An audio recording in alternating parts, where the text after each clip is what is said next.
Assalamualaikum warahmatullahi wabarakatuh.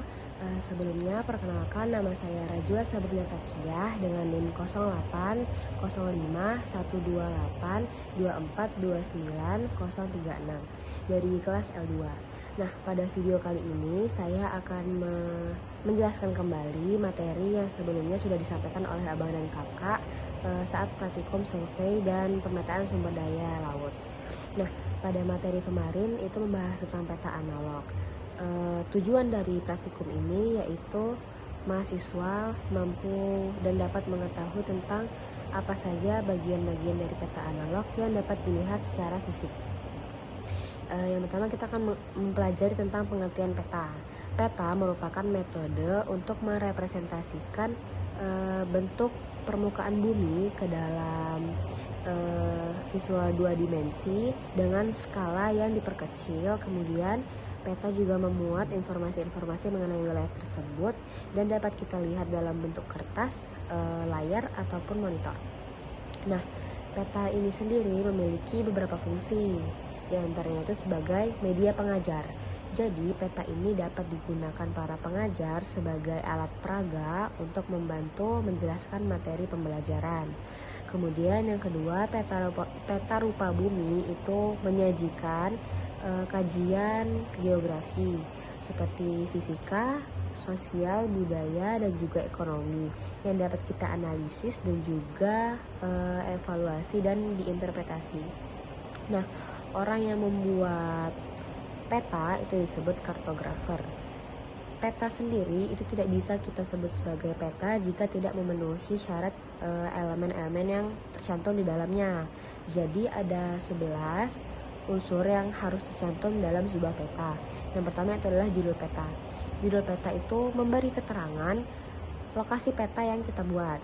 Kemudian yang kedua itu ada simbol peta. Simbol peta ini mewakili tanda atau gambar yang mewakili elemen-elemen yang ada dalam peta tersebut.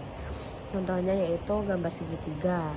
Nah, kemudian ada skala. Skala ini merupakan perbandingan jarak di muka bumi asli dengan jarak di peta. Kemudian yang keempat itu ada legenda. Legenda ini merupakan penjelasan dari simbol. Jadi jika ada keterangan segitiga sama dengan gunung, maka segitiganya itu sebagai simbol, gunungnya itu sebagai legenda. Yang keenam itu ada tanda arah. Jadi biasanya di bagian atas peta itu tersedia arah mata angin yang menunjuk arah ke arah barat, timur, utara, dan juga selatan.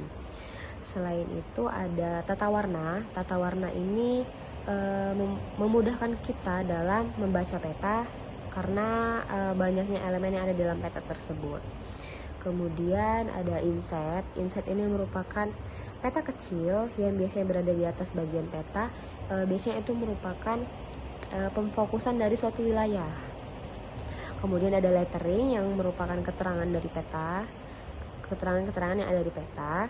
Kemudian ada garis astronomis. Garis astronomis ini tuh merupakan garis lintang dan juga garis bujur. Kemudian ada garis tepi yang membuat peta tersebut lebih rapi.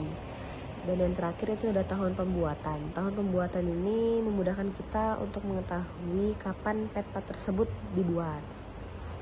Nah, jadi 11 elemen ini harus tersedia di dalam suatu peta sehingga peta tersebut memenuhi syaratnya.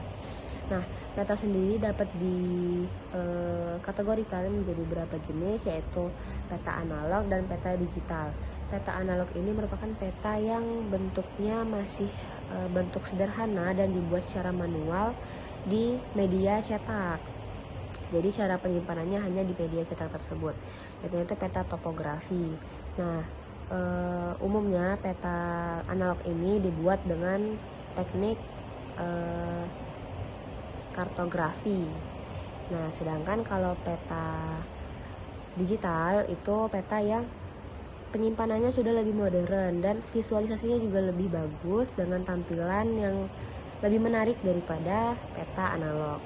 Peta digital juga bisa kita akses tanpa perlu membuka buku atau mencari di atlas dulu. Bisa kita akses menggunakan handphone ataupun laptop kita masing-masing. Jadi kesimpulan pada praktikum yang sudah saya ikuti sebelumnya yaitu peta itu visualisasi dari bentuk permukaan bumi.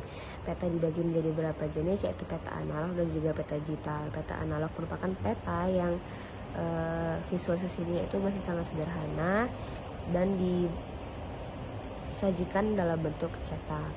Nah, mungkin itu saja yang dapat saya sampaikan mengenai materi praktikum peta analog dalam praktikum survei dan pemetaan sumber daya laut ini. Saya mohon maaf jika ada salah kata. Terima kasih. Wassalamualaikum warahmatullahi wabarakatuh.